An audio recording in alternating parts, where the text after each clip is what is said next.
Hey guys, Ben Sturdivant here with ExponentialFreedom.com. Thanks so much for plugging in. Today I want to talk to you about a concept I call going all in, or going core, you might hear other trainers call it. It's something I think that if you step back and look at it, it makes so much sense, but so many people miss out on this concept. And what I'm talking about here is when you join an opportunity, any company, any opportunity, obviously there's a plan of action, there's a fast start action plan or whatever the company calls it that's laid out. And typically people who are successful follow that plan. And what you also see is people who come out of the gate really fast, do really well because they go all in, complete buy-in. And that's one of the things that I want to talk to you a little bit about in this training. And the first thing I want to talk to you about is your list. This obviously is most people's first step when they get involved in building a business. They create their list of people. And I want to ask you a few questions. Are you limiting your list by prejudging? This is something I see over and over and over again in our team. We see people who they're thinking in their mind of people who they feel this would be right for, or who would kill this thing, right? So they're limiting their list by people who they think will do it. And they're also limiting their list by people they feel would be bad at it. Maybe they feel that someone just doesn't have the money, or maybe they're too successful. I see that one a lot. What you have to understand is when you go all in, you're selling yourself out 100%, and you believe that this is an opportunity that can help everyone. And you can't limit your list. Now, I understand there might be some people who maybe you don't really want to work with. And I'm sure there's a way in your company that the leaders are teaching you how to approach people from all different areas and all different backgrounds and all different types of people. You know I teach people to approach the people that they maybe don't want to work with, maybe looking for some referrals, a little bit more of a kind of a passive, a little bit less aggressive approach. So I think that's one way to help you kind of get over those, maybe the fear that you might have of reaching out to certain people.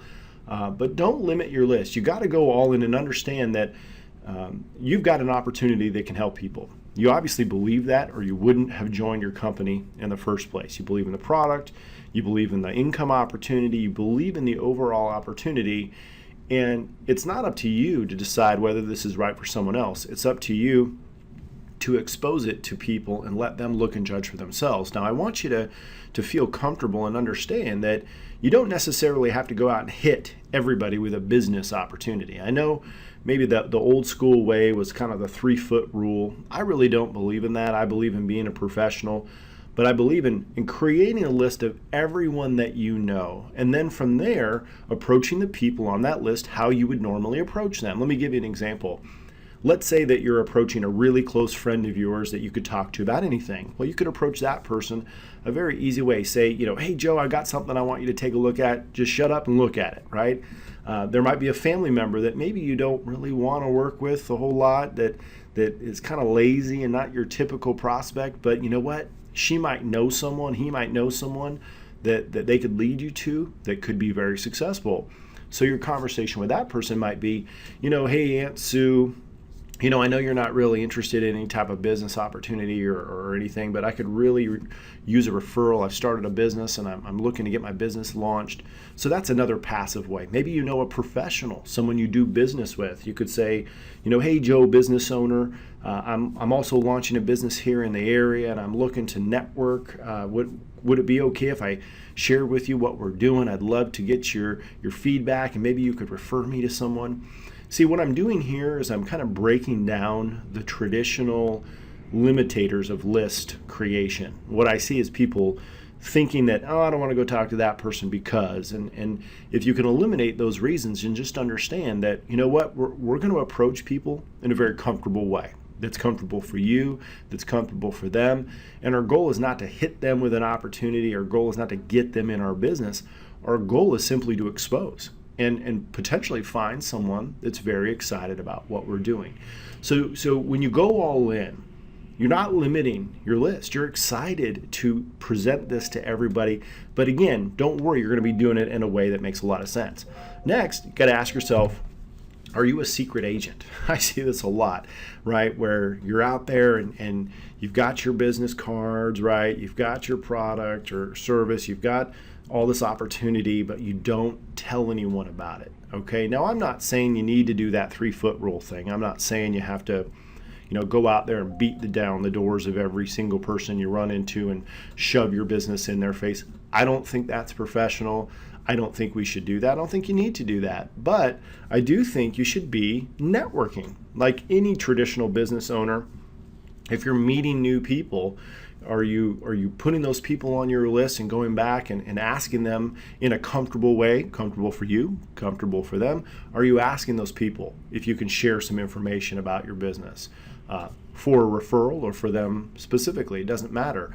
But the idea is being comfortable going out there and sharing with people about what you're doing to add them to your list. You gotta believe enough in what you're doing in order to do that. Third question, are you constantly expanding your list? This kind of goes hand in hand with what I was just talking about. As you're out there and you're meeting new people, as you're networking, as you're advertising, you're doing all these things to grow your list. And when you're all in, you're constantly doing this. Day in and day out, you're building your list. I'll talk a little bit more about this when we talk about activity, but the list is the most important place to start. This is your launching point, right? And the launch is so important in network marketing. If you have a good launch, you're going to create a lot of momentum and excitement and growth in your business very quickly. If you have a very weak list, a very weak launch, it's going to take a while to get it going. Now, we could spend hours on your list, but this is just the first part of going all in. The next place, obviously, is the product. And this is very important because you've got to believe in your product in order to represent it. But when I'm talking about going all in, I'm talking about you are using the products. Obviously, you have to be using the products. I really don't think it's ethical or, quite frankly, smart to represent an opportunity in network marketing when you're not a product of the product. And I think you've heard that over and over and over again. What I see a lot of people doing, though, is maybe they'll use some of the product or one aspect of it, but then what they're doing is they're using competitor products. Let me give you an example. Maybe you're in a nutritional company that offers lots of different areas. Maybe they've got a weight loss division or product, and they also have an energy drink division. And you're using the weight loss, but you're still buying Red Bull because you like the taste of it with vodka. I'm just using that as an example. But my point is, you really have to do an inventory and kind of become your best customer. Do an inventory in your home and eliminate everything. If your company has it, you should use it. That's the bottom line. Yeah, it might be more expensive than somewhere else. It doesn't matter if you're talking about a product or a service or whatever you're in. You've got to be your own best customer on all the products that your company offers. And of course, if it makes sense. I don't want you to go buy something that you're not already doing. I'm not saying you need to go spend unnecessary money.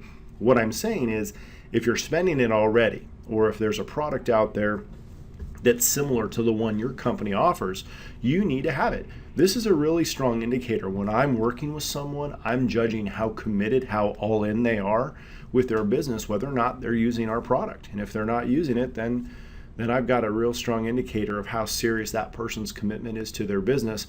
And quite frankly, guys, that affects my commitment to them. I always tell people that I'm working with, and I bet your leadership is the same thing. I always tell people my commitment to you is going to be 100% a reflection of your commitment to your business. So if you're 50% committed, I'm going to be 50% committed. And that's not me trying to be cold or mean. It's just that, I only have so many hours in the day. Your leadership in your company, they only have so many hours in the day.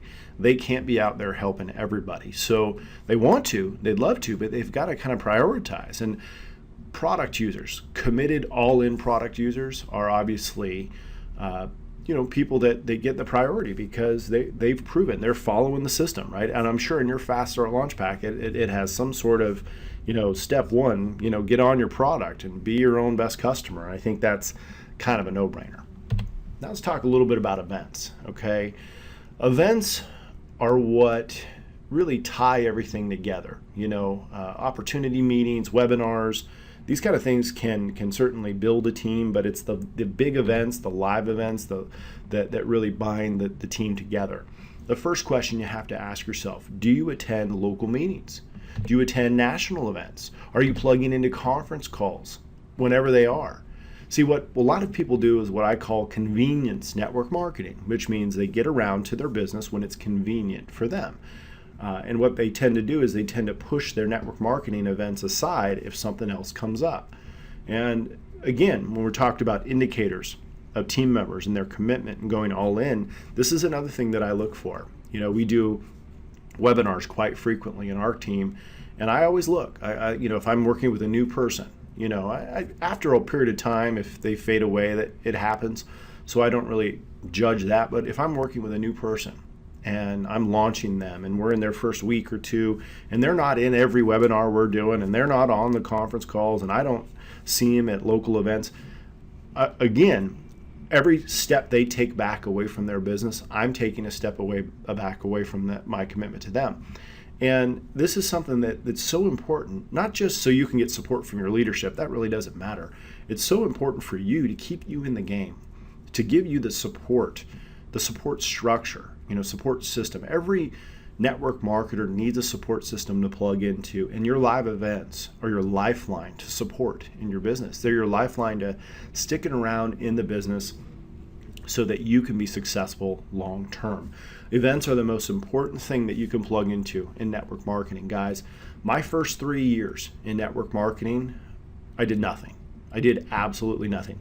After 3 years in network marketing, guys, I had 24 people that were in my team, 23 of which I paid for to join, which was against the company rules, okay? They all quit, and the one person that joined quit a week later after he joined and got his money back, okay? So I had no success in network marketing. That was over 3 years. Now, in that 3-year time period, though, I went to every event. I went to every national event. I spent way more than I ever made. I listened to all the company conference calls, all the company trainings I went to, and I don't regret 1 minute of it because I have learned so much in that process.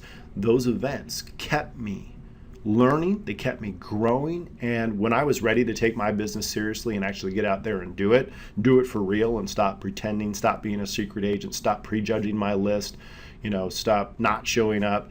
When I decided to take my business seriously because I had plugged into events, because I had got around more successful people, my mindset improved and my skills improved, and all of a sudden, when I did decide to take it seriously, I was out there getting results. So I can't stress how important events are in terms of going all in. And you can't just pick and choose. You got to go to all of them, guys. I know there might be something that's going on. You've got some family in from out of town. You've got, Timmy needs to get his braces tightened. You've got the dog who's got to be declawed or, have her teeth cleaned. I get it. There's a lot of stuff that comes up. But sooner or later, you've got to ask yourself, are you going to take this seriously? You're going to treat it like a hobby. And if you're going to treat it like a hobby, that's fine. Just stop expecting what I call all-in money. All right, all-in money is the kind of money that top earners make because they are all in. There is no question. There is no question about their commitment because they exhibit 100% commitment by attending these events, by being on the product, by making their list, not limiting it. So there's a lot to learn there, okay? Now, final thing I want to talk to you a little bit about, and that's activity, okay? Activity. Do you take daily action? Do you take daily action? Are you out there talking with people every single day? And again, I want to stress, you don't have to go out and walk up to people every day and say, hey, do you keep your business options open? That's not what I'm talking about. What I'm talking about is, are you growing your network? Are you developing new leads every single day? Are you out there talking with people and networking and building a business like any other business owner would? See, when you start a traditional business, if you started a franchise, for example, you're putting up $400,000 or $500,000 to do that. Guys, you're not going to just show up half the time, right? You're not going to just show up 50% of the time. You're going to show up every single day because it's your business. It's your livelihood. Okay? And one of the things you have to do, you have to hold yourself accountable. When I decided to get serious in network marketing, I made some serious commitments and I gave myself some punishments if I didn't see that through.